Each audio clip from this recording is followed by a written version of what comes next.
कि इस वीडियो में हम देखने वाले हैं कि आपका जो एस्टेट साइकोलॉजी 2025 की जो परीक्षा हो चुकी है उसके संदर्भ में, जो कि एक बहुत ही खतरनाक, एक बहुत ही बेकार और एक बहुत ही निम्न कोटि की परीक्षा यहाँ पर ली गई है इन बच्चों के साथ। तो अभी आपने यहाँ पर आगे क्या करना है उसके बारे में बात करेंगे। यहाँ पर देखिए, सबसे पहले क्या करना है, आपने जाना है BSEB की वेबसाइट के ऊपर। ठीक है, BSEB की वेबसाइट के ऊपर जाकर आपको एक फोन नंबर मिलेगा। उस फोन नंबर पर बार बार कॉल करिए कि इस प्रकार से, और आपको एक ईमेल आईडी दी गई है, वहां पर भी आप अपनी जो क्वेरी है, आवेदन जो है, किसी ने यहाँ पर कमेंट किया था कि आप इस प्रकार से कर सकते हैं। ठीक है, तो आपने मेल आईडी पे जाके बताना है उनको कि देखिए भैया, आपने जो है यहाँ पर हमारे करियर के साथ जो है खिलवाड़ कर दिया है आपने यहाँ पर, और आपने जो है इस प्रकार से परीक्षा ली गई कि जैसे आप मान के चलो आप यहाँ पर नेट की परीक्षा दे रहे हैं। ठीक है, यहाँ पर ऐसे सेटअप किया गया कि आपको जो है नेट की परीक्षा देनी है, और यहाँ से आपके दिसंबर 23 के पेपर से, उसी के साथ साथ आपके जून 23 के पेपर से सवाल डाल दिए, जो कि सरासर गलत है। ऐसा बिल्कुल भी नहीं होना चाहिए। ठीक है, ये कोई आपकी असिस्टेंट प्रोफेसर की एग्जामिनेशन नहीं है, ये सिंपल से आपकी 11 और 12 के बच्चों को पढ़ाने के लिए आपकी आगे जो भर्ती परीक्षा होगी TRE 4.0 की, उसके लिए आपको यहाँ पर सिंपल सा उनको पात्रता देनी थी। ठीक है, माना अगर उनको सवाल का लेवल स्टैंडर्ड ऊपर बढ़ाना था, करना था, तो भी थोड़ा आप लिमिट में करिए। ये तो आपने मतलब एकदम लिमिट के बाहर कर दिया है। ठीक है, तो आप लोग क्या करिए, खूब वहां पर एप्लीकेशन दीजिए कि देखिए इस प्रकार से जो है नेट के सवाल डाले गए, वहां पर उनको आप सोर्स दीजिए अपने आंसर की आने के पहले, ताकि इस संबंध में कुछ चेंजेस हो सके। ठीक है, यकीन मानिए चेंजेस होने की संभावना बहुत कम है, लेकिन अगर आपको क्या करना होगा, आपको अपना कार्य करना होगा, आपको अपनी जो आपका काम है वो करना होगा। वहां पर उनकी हेल्पलाइन नंबर पे, वेबसाइट पे जाके आप वहां से जो है संपर्क करिए उनसे, और बोलिए कि देखिए इस प्रकार से हमारे साथ ये परीक्षा हुई थी। उनको बताइए कि देखिए किस प्रकार से दिसंबर 23 के अंदर आपको ये सवाल पूछे गए थे, और ये सवाल आप इस एग्जाम में कैसे डाल सकते हो। ठीक है, बाद में किसी प्रकार से कोई भी लॉजिक नहीं है कि आप एक परीक्षा के सवाल उठा के दूसरी परीक्षा में पूर्ण रूप से आप उसको डाल देंगे। ठीक है, आप 11th-12th का पूछते, बच्चे तैयार करके गए थे NCERT। ठीक है, और देखिए ना तो आपने यहाँ पर सिलेबस दिया हुआ है वेल डिफाइंड के, देखिए हम इस प्रकार से सिलेबस में पूछेंगे, तो सिलेबस भी आपने नहीं दिया है। बच्चा तैयार करता, भला आप नेट छोड़ो, आप PhD दे दो, आप नासा का परीक्षा का सिलेबस दे दो, हमारे बच्चे प्रिपेयर कर लेंगे। लेकिन आपने सिलेबस नहीं दिया है। आपने जो PYQ का मानदंड सेट किया है वो किया है आपने किस हिसाब से, आपने किया है पुराने हिसाब से। ठीक है, तो ये भी आपको ध्यान रखना है, ऐसी चीजें आप ना करें। और आप PGT का आप ये सोचिए, आप सारी चीजें छोड़िए, आप ये सोचिए कि सारा पेपर मिला दीजिए। आप सारा पेपर कौन सा, ये आपके BPSC का मिला दीजिए। ठीक है, TRE 1 से लेके TRE 3 तक, 1 से 3 पूरा मिला दो, एस्टेट पूरा मिला दो। इन सबको मिला के भी इतना टफ पेपर नहीं होगा जितना आपको यहाँ पर एस्टेट साइकोलॉजी 2025 के अंदर पूछा गया है। ठीक है, ये केवल किनसे बनेगा, जो बच्चे साथ साथ में UGC नेट की तैयारी कर रहे होंगे, उसमें से भी चंद बच्चों को बनेगा। ठीक है, हर किसी को बनेगा ऐसा पॉसिबल नहीं है। फिर से दोहराएंगे यहाँ पर, देखिए आपको आसान अगर लग रहा है कि अरे मैंने तो UGC नेट की तैयारी कर लूंगा, कर लूंगी तो मेरा हो जाएगा, भैया आप गलत फहमी में हो। कितना तैयारी कर लो, आपका नहीं होगा। ठीक है, एग्जाम की अप्रोच ऐसी नहीं होती है। क्या आपको लगता है कि अगली बार ये जो संस्था है, मतलब जो भी करा रहा है परीक्षा, वो आपको फिर से इस प्रकार से पेपर देगा? नहीं भैया, ऐसा कभी नहीं होने वाला। वो आपको फिर से इस प्रकार से पेपर नहीं देगा कि आपको 60 सवाल UGC नेट के डालेगा, और डाल देगा तो समझ जाओ फिर आप जो है उनको एग्जाम लेते बन नहीं रहा है, वहां पे किसी और संस्था को वहां पर चेंज कर देना चाहिए। ठीक है, तो इस बात को आप यहाँ पर ध्यान रखें। आपको आसान लग रहा है अभी, क्यों? क्योंकि आप परीक्षा हॉल के बाहर बैठ के आप मुस्कुरा रहे हो, इसलिए आपको आसान लग रहा है, लेकिन परीक्षा हॉल के अंदर यहाँ पर ये सारी चीजें जो है डिफिकल्ट हो जाती है। ठीक है, अगर आपको 100 के 100 सवाल बता के भी भेजे जाएं तो भी आप संभावना है कि एग्जाम के अंदर क्या कर दो, आप वहां पर जाकर आप गलतियां कर दो। ठीक है, ऐसी संभावना हमेशा रहती है। ठीक है, तो एग्जाम के बाहर सारी चीजें आसान होती है, इसमें कोई दो राय नहीं है। लेकिन 60 सवाल आप अगली बार, हम तो कह रहे हैं 2019 से 25 तक अगर आप सारा कर भी लो तो भी इस बात की गारंटी नहीं है कि आपका अगली बार अगेन फिर से आपका एस्टेट में इस प्रकार से सवाल यहाँ पर पूछा जाएगा। ठीक है, तो अगली बार के लिए जो लोग तैयारी करना चाहते हैं वो कैसे करेंगे, वो डिपेंड करता है किसके ऊपर, कि आपकी आंसर की आती है। एक बार हम PYQ देख लें उसके अकॉर्डिंग। ठीक है, तो आपको ध्यान रखना है, अगर आप अगली बार एस्टेट के लिए बैठ रहे हो और अगर इन्होंने आंसर की में कोई चेंजेस नहीं किए, बच्चों को पास नहीं करते यहाँ पर, तो आपको जो है क्या करना चाहिए, एस्टेट वगैरह छोड़िए, आप नेट की तैयारी करिए और आगे जाके आप AP वगैरह एग्जाम्स दीजिए अच्छे से। एस्टेट में पढ़ेगा मतलब ये तो मतलब वही बात हो गई कि इतना आप बच्चा अगर एस्टेट में पढ़ेगा तो ये पॉसिबल नहीं है। ठीक है, ये बिल्कुल भी पॉसिबल नहीं है, ये आप समझिए। ठीक है, और ये नहीं हो पाएगा। अभी तो देखिए एस्टेट पे इतने बच्चे आ रहे हैं, अगर इन्होंने पेपर ऐसा सेट किया, बच्चे देखिए ऑटोमेटिकली कम हो जाएंगे, कोई नहीं देने वाला है एस्टेट की परीक्षा। ठीक है, आगे जाकर देखिए सीटें भी क्या हो जाएंगी, आपकी कम हो जाएंगी। 4.0 से आपको देखने मिल जाएगा कि सीटें कम हो जाएंगी, सारी चीजें जो है और कम होंगी, बच्चे बहुत बढ़ जाएंगे। हार्डली वो बच्चे देंगे जो क्या कर रहे हैं, जो यहाँ पर साथ साथ में यूजीसी नेट मनोविज्ञान की परीक्षा भी दे रहे हैं, केवल वही देंगे और कोई नहीं देगा इस परीक्षा को, अगर इस प्रकार से वो लेवल सेट कर रहे हैं तो। ठीक है, और ये जो यूजीसी नेट के सवाल आए हैं ये केवल एक बैड लक है। ठीक है, इस प्रकार से यहाँ पर आप देखो किसी परीक्षा के अंदर ये मतलब एक मूर्खतापूर्ण उन्होंने कार्य किया है, इसको कहने में कोई हर्ज नहीं है, मूर्खतापूर्ण कार्य किया है, बच्चों के करियर के साथ यहाँ पर सरासर खिलवाड़ किया है। भैया 60 सवाल कौन डालता है उठा के पुराने, 60 सवाल मतलब कौन डालता है। अच्छा ठीक है, आपको ये लग रहा है कि आसान थे 60 सवाल यहाँ से बन गए आपको, ठीक है, लेकिन वही मान के चलो अगर उन्होंने 2019 के डाल दिए होते आपको 90 सवाल, तो आप क्या बोलते भैया ये 90 कर लो इससे आपका हो जाएगा, नहीं होगा। 2019 का पेपर जाकर देखिए, पूरा मानदंड पूरा मापदंड वहां पर पूरा का पूरा सिनेरियो जो है कंप्लीटली चेंज हो चुका है। ठीक है, तो इस बात का दोष सरासर उनको लेना चाहिए अपने इस पे। हम तो कह रहे हैं एग्जाम पूरी कैंसिल करा दो। और देखिए ऐसा नहीं है ना कि केवल आपके साथ हुआ है, ये हर किसी के साथ हुआ है। ठीक है, अगर हम बात करें यहाँ पर लास्ट में जो आपके एग्जाम्स हुए हैं यहाँ पर नवंबर के अंदर, आप देखिए हर एग्जाम के अंदर इस प्रकार से आपको देखने मिला है, चाहे वो केमिस्ट्री बायोलॉजी और कौन कौन से एग्जाम्स होते हैं वो तो पता नहीं, लेकिन आप देखिए हर परीक्षा के अंदर इंक्लूडिंग साइकोलॉजी आपका जो है यहाँ पर हर परीक्षा के अंदर आपको जो है यूजीसी नेट से सवाल डाले गए हैं। ठीक है, तो बताइए बच्चा कैसे तैयार करेगा अगर आपने पीवाईक्यू में उनको एनसीईआरटी बेस्ड सवाल दिए हैं। पीवाईक्यू में तो हद है, मतलब आपने देखिए कितना बेसिक पूछा है कि पहली स्थापना कहाँ हुई, तो बच्चा बड़ा ऑब्वियस सी बात है उसके आगे और पीछे का पढ़ेगा, ये थोड़ी ना पढ़ेगा विलियम वुड की जाके जीवनी के बारे में कि भैया इन्होंने जीवन में क्या किया था। ये किसको पढ़ना होता है, ये पढ़ना होता है नेट वालों को। ठीक है, एस्टेट वालों के लिए नहीं होता है। तो एक काम करो ना, अगर आप एस्टेट ही अगर यही चाहते हो आपकी नेट का सवाल करे बच्चा, तो एस्टेट छोड़ दो, नेट क्वालिफाइंग कर दो कि जो नेट क्वालिफाई करेगा वो सीधे सीधे बैठ जाएगा टीआरई के लिए। आप ये भी नहीं करेंगे और ये नहीं होगा अगली बार। ठीक है, ऐसा आप समझ लीजिए, ये अगली बार आपका नहीं होगा। केवल बताने के लिए आपको यहाँ पर कि एस्टेट साइकोलॉजी 25 का पेपर एक बहुत ही बेकार, अगर आपने दिया तो आपकी वाकई में बहुत ही खराब किस्मत कह सकते हैं, बहुत बैड लक कह सकते हैं यहाँ पर कि आपने इस चीज को यहाँ पर ये फेस किया है। ठीक है, नेट के पेपर की चीजें आप किसी परीक्षा के अंदर यहाँ पर नहीं पूछ सकते हैं। ठीक है, बिल्कुल भी ये रॉन्ग है, कंप्लीटली रॉन्ग है, ऐसा किसी एग्जाम में नहीं होता है। ठीक है, मतलब ये मान के चलिए कल को क्या होगा फिर तो इस प्रकार से।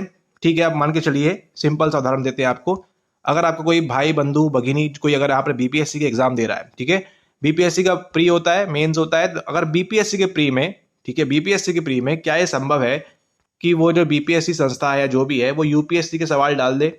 यूपीएससी का मान के चलिए 2020 का 2023 का ही ले लीजिए, 2023 के 50 सवाल डाल दे, आपको लगता है क्या पॉसिबल है?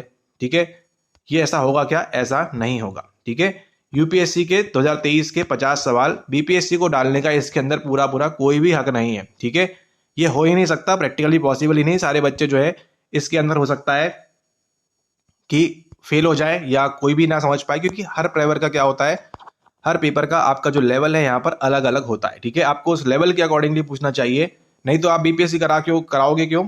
आप तो सीधा सीधा यूपीएससी करा दो, बोलो कि इनमें से हम बच्चों को छांट लेंगे। ठीक है, तो ऐसा नहीं होता है, इस बात को समझना है। और यही बात क्या करनी है आपको, अपने मेल में उनको फोन कर करके इतना परेशान कर देना है, एटलीस्ट साइकोलॉजी वाले जितना आप यहाँ पर बताओगे उनको कि भैया ये ऐसा है, ये आपने इस प्रकार से गलत किया, यहाँ पर आप 60 सवाल कैसे डाल सकते हो, ना आपने सिलेबस वेल डिफाइंड किया हुआ है, और पीवाईक्यू में उठा के देख लो आपने कैसा पैटर्न सेट किया हुआ है। ठीक है, इवन जिन्होंने पेपर सेट किया है उनकी अगर बच्चे हैं एग्जाम देंगे तो वो भी नहीं निकाल पाएंगे एस्टेट साइकोलॉजी का 25 का। ठीक है, तो ये आपने ध्यान रखना है। और उसी के साथ साथ यहाँ पर सो सॉरी कि आपको ये फेस करना पड़ रहा है, इसके लिए कह सकते हैं कि हम भी बोलेंगे आपको कि हमने भी कहा था आपसे एनसीईआरटी, लेकिन उन्होंने यहाँ पर पूछा नहीं है, कंप्लीटली रॉन्ग है। ठीक है, ये बिहेवियर ऐसा बिल्कुल नहीं होना चाहिए। ठीक है, अब देखिए हम आपको ये थोड़ी ना बोल सकते कि भैया नेट का पढ़ लो।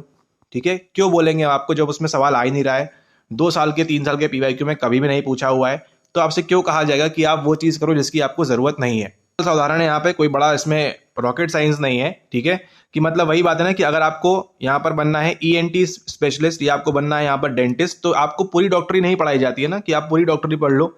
ये जो स्पेशल एरियाज हैं इन पे आपने फोकस करना है।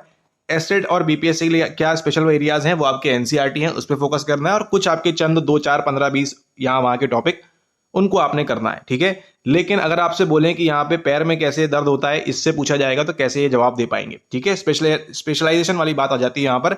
ये मतलब बिल्कुल भी नहीं है कि आप सारा कुछ पढ़ लो। ठीक है, अगर सारा कुछ पढ़ लोगे आप तो इस दुनिया का, इस इंडिया का आप सारा एग्जाम निकाल सकते हो। ठीक है, अगर आपने पढ़ लिया नेट लेवल का तो आप सारा एग्जाम निकाल सकते हो, लेकिन आप यूजीसी नेट ही नहीं निकाल पाओगे, क्योंकि उसकी अप्रोच जो है कंप्लीटली चेंज हो जाती है। ठीक है, अप्रोच चेंज हो जाती है, इसको आपको ध्यान रखना है। मतलब वही बात है कि आप जो है यहाँ पर अलग अलग एग्जाम्पल देते हैं। नाव से आपका काम कहाँ चल जाएगा, नदी के अंदर आपका काम चल जाएगा, लेकिन समुद्र के अंदर आप नाव लेके क्या करोगे आप बताओ। और ना तो आप जहाज लेके आप नदी के अंदर आओगे, बताओ लॉजिक है इस बात का? कोई यहाँ पर कोई लॉजिक नहीं है। जहाज लेके आप नदी के अंदर या तालाब के अंदर या यहाँ पर आप क्या काम करोगे, इसका कोई भी रिलेवेंस नहीं है। ठीक है, तो ये सब क्या करना है, आपने एस्टेट को मेल में लिखना है या आपने उनको जो है कॉल करना है, जो भी हेल्पलाइन दी है, क्योंकि उनके द्वारा बोला गया है कि आप जो है यहाँ पर इस प्रकार से अगर उनको भेजेंगे तो संभावना है कि कुछ चेंजेस आपको यहाँ देखने मिले। अभी देखिए दोबारा अगर प्रैक्टिकली बताएं क्या होना चाहिए हमारे हिसाब से, तो देखिए दोबारा एग्जाम तो पॉसिबल नहीं है। ठीक है, पॉइंट नंबर 1, दोबारा एग्जाम कराना अगेन ऐसा तो नहीं साइकोलॉजिकल करा लेंगे, सबको कराना पड़ेगा, तो ये पॉसिबल नहीं है। ठीक है, अब क्या करना चाहिए इनको, थोड़ा सा अपना यहाँ पर दिमाग लगाकर, जो आपका 75 है मिनिमम। ठीक है, अब ये केवल अजम्पशंस है, ऐसा मत बोलिएगा कि यही होना चाहिए। ठीक है, ये केवल एक समझदार पूर्वक या तार्किक रूप से एक अजम्पशंस है कि जिनके 75 यहाँ पर दिया है उन्होंने पासिंग एलिजिबिलिटी के लिए। एटलीस्ट आप ये कर दो कि जो नेट के 60 सवाल है उनको आप हटा दो। ठीक है, जो आपने इस प्रकार से पूछे हैं, हाँ आप उन पे आधार पे बच्चों को सेलेक्ट करो कि एनसीईआरटी बेस्ड बच्चे ने कितने गलत किए। ठीक है, एनसीईआरटी में अगर वो सवाल है तो आप उसके अकॉर्डिंगली उस बच्चों को मापो। वो फेल होता है तो उसकी गलती होना चाहिए उसको फेल, अगर वो एनसीईआरटी के सवालों में गलती किया है इस पेपर के अंदर भी तो। ठीक है, तो इसके अकॉर्डिंग अगर आप जो है एनसीईआरटी के सवाल चुनिंदा कर लो, यहाँ पे कितने होंगे आपके यहाँ पर, और आपका जो टीचिंग एप्टीट्यूड है उसको आप माप लीजिए अपने हिसाब से। मतलब देखिए 60 बच्चे बोल रहे हैं यहाँ पर, 60 मान लेते हैं, 60 भी छोड़िए 50 मान लेते हैं इनको मोटा मोटी। ठीक है, 50 मान लेते हैं, 50 को आप डिस्कार्ड कर दो, 75 का आधा कितना होता है उतना आप कर लो। ठीक है, 35 के आसपास। अगर बच्चा इसमें भी नहीं ला पा रहा है तो फिर आपको उसको वहां पर कंप्लीटली यहां से आउट कर देना चाहिए इस परीक्षा के अंदर से। एटलीस्ट जो बाकी के सवाल हैं 30-40 एनसीईआरटी प्लस पीवाईक्यू बेस्ड, वो जिन जिन बच्चों के सही हैं एटलीस्ट आप उनको तो यहाँ पर पासिंग कराओ। ठीक है, ये होना चाहिए। ऐसा नहीं कि आपने पूरा एकदम 100 सवाल दे दिए और कैरियर के साथ यहाँ पर संपूर्ण रूप से खिलवाड़ कर दिया है। ठीक है, ऐसा कोई एग्जाम में नहीं होता है, ना किसी एग्जाम में होगा, और ये पता नहीं क्यों किया है। और देखिए ऐसा नहीं है, ये तो लगता है कहीं ना कहीं ऐसा जानबूझ के किया गया है, क्योंकि आप देखिए साइकोलॉजी के अलावा और अन्य विषयों में अगर आप जानते हो किसी को, दोस्त बंधुवर को, तो उनके साथ भी ये सेम सिनेरियो हुआ है, सेम प्रॉब्लम। लेकिन दूसरों से क्या मतलब हमको, आपको मतलब है अपने आप से। ठीक है, तो एनसीईआरटी और पीवाईक्यू बेस पे होंगे कई सवाल, बताएंगे आपको, पेपर आ जाने दीजिए। और आपका पेपर देखिए कहीं ना कहीं एनसीईआरटी से भी उठाया हुआ है। ठीक है, जैसा कि आपको पिछले वीडियो में दिखाया था, टाइमलाइन वाला सवाल आपको कहां से लिया है, एनसीईआरटी से लिया है, और भी सवाल लिए हैं, लेकिन जैसे कुछ अजीबोगरीब सवाल लिए हैं उनके लिए अब योगा डाल दिया। योगा का क्या रिलेवेंस है यहाँ पर? ठीक है, हाँ आपने कुछ पतंजलि वगैरह पूछ लिया, ठीक है, उतना बच्चे को मालूम होना चाहिए अगर वो भारत में रह रहा है तो। ठीक है, इतनी जानकारी होनी चाहिए, लेकिन अब योगा के 5 सवाल नहीं डाल सकते, 1 8 2 डाल दो, ठीक है, उतना बच्चा मैनेज कर लेगा, थोड़ा दिमाग लगा पड़ेगा, नहीं तो अगली बार के लिए सीखेगा। लेकिन 60 सवाल आपने यहाँ डाल दिए जो कंप्लीटली इररिलेवेंट है। ठीक है, तो ये केवल सजेशन था कि इस प्रकार से एनसीईआरटी और पीवाईक्यू बेस्ड अगर किसी बच्चे के सही हैं तो उनको यहाँ पास होना चाहिए। अगर उन बच्चों ने इसमें गलती की है, एनसीईआरटी बेस्ड और पीवाईक्यू बेस्ड बच्चों में गलती की है, तो उनको यहाँ पर इस पेपर के अंदर पास होने का अधिकार नहीं है। ठीक है, एटलीस्ट आपने इतने सही किए हो कि भैया हमने जो है यहाँ पर पीवाईक्यू और एनसीईआरटी से जो आया है मटेरियल, एटलीस्ट उसको हमने एक नंबर वहां से प्रॉपरली उठाया है। ठीक है, और यहाँ पर सो सॉरी यहाँ पर कि अगेन आपका यहाँ बहुत खराब लक है, बहुत बैड लक है कि अभी आपका बीपीएससी एग्जाम होगा और उसमें से आप लोग शायद कुछ लोग यहाँ पर एलिजिबल ना हो पाए।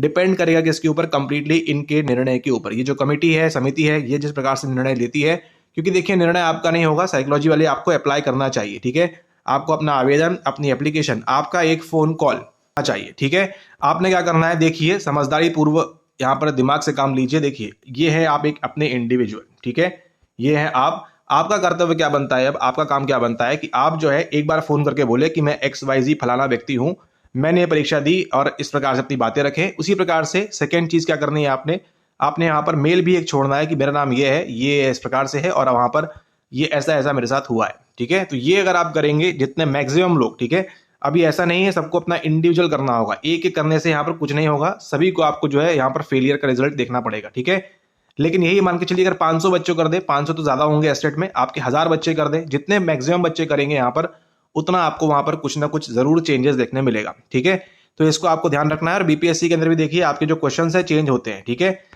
TRE 2 की बात करें, 2 पॉइंट हो गए, काफी बच्चों ने यहाँ पर क्लेम किया था, एक सवाल चेंज हुआ था उनका बाद में जाकर। ठीक है, तो सवाल चेंजेस होते हैं, लेकिन डिपेंड करेगा कि क्या ऊपर, कि आप लोग कितने लोग कर रहे हैं। अगर आप सोचोगे कि नहीं मैं नहीं करूंगा, मैं नहीं करूंगी, मेरे लिए दूसरा कोई कर देगा, तो फिर आप सोचो कि आपका रिजल्ट बहुत खतरनाक हो सकता है, आप खतरे में आ सकते हैं। ठीक है, तो ये आपको ध्यान रखना है। और अगली बार के लिए आप यूजीसी नेट पढ़ो, कंप्लीटली आपके ऊपर है, ठीक है। हम अभी भी सलाह नहीं करेंगे कि आपने यूजीसी नेट का पढ़ना चाहिए, क्योंकि आपसे पढ़ भी लोगे तो आपसे नहीं बनेगा, ठीक है। अब आप 1500 सवाल रट के थोड़ी ना बैठोगे आप वहां पर, ठीक है। 1500 प्लस सवाल हैं और 1500 सवाल रटे नहीं जाते हैं, ठीक है। उनको समझा जाता है, उनके पीछे लॉजिक क्या है वो देखा जाता है। और 1500 सवाल रटने का आप तो इतने में तो आप यूजीसी नेट क्लियर कर लोगे अगर आपने रट लिया तो, ठीक है। लेकिन ये कहीं भी लॉजिकल, कहीं भी तार्किक रूप से बात नहीं है। 75 नंबर सिंपल आपको लाने थे, लेकिन ये चूंकि यहाँ पर देखिए 60 सवाल अगर दे दिए हैं, ठीक है, 100 में से अगर 60 सवाल दे दिए हैं उन्होंने यहाँ पर, तो कितना बचता है? 40 सवाल। 40 में ऑब्वियस सी बात है बच्चा यहाँ 20 से 30 नंबर लाएगा, है ना। सारा कुछ सही कर सकता नहीं है, लेकिन यहाँ पर एग्जाम के बाद जो है सारी चीजें आसान लगती है, एग्जाम में आपको मालूम है सभी चीजें जो है डिफिकल्ट हो जाती है, ठीक है। तो ये आपने यहाँ ध्यान रखना है और ये आपका कर्तव्य बनता है यहाँ पर कि आपने करना चाहिए, क्योंकि ये घटना आपके साथ हुई है। तो प्रत्येक इंडिविजुअल का जो ये वीडियो देख रहा है उनका यहाँ पर ये फर्ज बनता है कि आप जो है एक मेल डालें, एक वो डालें कि आप जो है एग्जाम कैंसिल कराओ, रद्द करो, जो भी आपकी मर्जी है उसके अकॉर्डिंगली आप वहां बोलिए। और फाइनल देखते हैं यहाँ पर बोर्ड किस प्रकार से डिसीजन लेता है, ठीक है। और बहुत ही बेकार पेपर है। इतनी मेहनत अगर आप करना चाहते हो सीरियसली, तो आप हमारी सलाह रहेगी कि आप जो है इस एग्जाम के लिए तो आप ना बैठो अगली बार। इतने में तो आप यूजीसी नेट आराम से क्लियर कर लोगे और ये ऑल इंडिया का सर्टिफिकेट मिल जाएगा, ठीक है। तो ये आपको यहाँ ध्यान रखना है। और अगर नेट निकाल लोगे तो बट ऑब्वियस सी बात है ये भी आपका निकल जाएगा, है ना। ये तो मतलब कॉमन सेंस की बात है, लेकिन इतना पढ़ना नहीं होता है, ठीक है। अगर देखिए इतना पढ़ना होता तो क्यों साइकोलॉजी का, अगर मान के चलिए ऑन एवरेज 100 बच्चों की बात करें तो 100 के 100 परेशान क्यों हैं? 100 के 100 परेशान क्यों है? क्योंकि ये पेपर के अंदर बहुत ही हाई लेवल का यूजीसी नेट का सवाल यहां पर डाल दिया था, ठीक है, जिसके लिए कोई भी तैयार नहीं था। और फिर एग्जाम के बाद तो सब चीजें आसान है, ये आपको ध्यान रखना है। लेकिन अगली बार के लिए देखो ना, अगली बार अगर फिर से लेगा आप फिर से नहीं कर पाओगे, क्योंकि अप्रोच एग्जाम की कंप्लीटली चेंज हो जाती है, ठीक है। आपको यूजीसी नेट का करना की आवश्यकता कोई नहीं है अभी भी। देखते हैं फिलहाल बीएसईबी क्या निर्णय लेता है और आगे इस एस्टेट 26 के लिए किस प्रकार से पढ़ना वगैरह होगा देखेंगे। अगर वो कराएंगे यूजीसी नेट तो कोई मतलब नहीं है, फिर तो आप यूजीसी नेट का कर लेना पूरा सिलेबस और फिर आपको एस्टेट बड़े आराम से हो जाएगा, ठीक है। तो अभी काम क्या है? काम यह है, उनको मेल डालिए, उनको एप्लीकेशन भेजिए, ठीक है, कि हमने जो इस प्रकार से किया है, फोन भी करो, सब करो, उनको परेशान कर दो कि भैया उनको समझ में आना चाहिए कि इन्होंने कितनी बड़ी गलती कर दी है इस प्रकार से, ठीक है। और अगर उनको करना है, ठीक है, आप सिलेबस दे दो, बच्चा पढ़ लेगा, ठीक है, सिंपल सी बात है। या तो हमको सिलेबस दे दो वेल डिफाइंड। अब देखो वेबसाइट पे जाओ, आपको देखो केवल एक कॉमर्स नाम का सब्जेक्ट है, पता नहीं होता है कि नहीं, उसका बस सिलेबस दिखता है आपको। ऑफिशियल वेबसाइट की बात करें तो, ठीक है, पहले दिखता था मतलब, ठीक है, कॉमर्स बस का। अब बच्चा कैसे पढ़ेगा? बाकी ये सिलेबस कहाँ से दिखेगा अलग अलग विषयों का? ना तो आपने सिलेबस दिया, ना आपकी कोई वेल डिफाइंड गाइडलाइन है कि आप इस प्रकार से पूछेंगे। आपने तो बस उठा के कहीं से कॉपी पेस्ट कर दिया। चलिए कॉपी पेस्ट भी ठीक है, अगर आपने सवाल खुद से बनाए होते समझ में भी आता। सवाल अगर आपने खुद से बनाए होते समझ में भी आता। कॉपी और पेस्ट तो ये मतलब कंप्लीटली इलॉजिकल, जो बच्चा इस परीक्षा को दे रहा है उनको ही समझ में आ रहा है, कंप्लीटली इलॉजिकल बात यहाँ पर हुई है। आपने क्या ध्यान रखना है कि उनको मेल करो, ये डालो, ये आपको अपने एंड से करना होगा, क्योंकि जितने बच्चे लोग अप्लाई करेंगे यहाँ पर, ठीक है, उनका संभावना है कि चेंजेस हो जाए, ठीक है। और ये भी हो सकता है, आप ध्यान रखो कि जो लोग मेल नहीं करेंगे, सोच रहे हैं ऐसा काफी तेज बन रहे हैं यहाँ पर अभी भी कि आप जो हम मेल नहीं करेंगे हो जाएगा, ऐसा नहीं हो सकता है। बोले ठीक है, जिन लोगों ने मेल कर दिया तुम लोग आ जाओ, तुम लोग को पास कर देते हैं, क्योंकि जब उन्होंने कॉपी पेस्ट कर सकते हैं तो वो ये भी कर सकते हैं, ठीक है, कि ठीक है जिनका मेल आया उनका रिजल्ट रिवाइज कर देंगे, उनका कट ऑफ लो कर देंगे, बाकियों का नहीं। इसलिए क्या ध्यान रखना है, सबको अपना कार्य करना है। जितना आप अप्लाई करेंगे, जितना एप्लीकेशन भेजेंगे, उन पे उतना प्रेशर आएगा, उन पे दबाव आएगा और आपका रिजल्ट के अंदर चेंजेस या जो भी अप्रोप्रिएट चेंजेस उनके अकॉर्डिंग है, या फिर रद्द एग्जाम, कैंसिल एग्जाम, ठीक है, कैंसिल भी हो सकता है क्योंकि इतने सारे सिलेबस में सब्जेक्ट्स में हुआ है, तो मे भी पॉसिबिलिटी है कि कैंसिल भी कर दें। खैर वो देखना होगा आगे, चुनाव भी हो गए फिलहाल तो मुलाकात होगी आपसे नेक्स्ट वीडियो में। ये आपने काम करना है। और अगली बार अगर आप एस्टेट देना चाहते हैं, ये वीडियो देख रहे हो, तो यूजीसी नेट का पढ़ना स्टार्ट कर सकते हो आप, लेकिन देखेंगे, डिपेंड करता है यहाँ पर कि ये क्या निर्णय देते हैं। लेकिन अगली बार एस्टेट दे रहे हो, आज की तारीख में आपको यूजीसी नेट का एक एक चीज बननी चाहिए, जो अपने आप में एक समंदर है। तो आप समंदर पढ़ना चाहते हो, तालाब में नाव चलाने के लिए, वो आपको देखना है, ठीक है। ओके, मुलाकात होगी नेक्स्ट वीडियो में, तब तक के लिए धन्यवाद।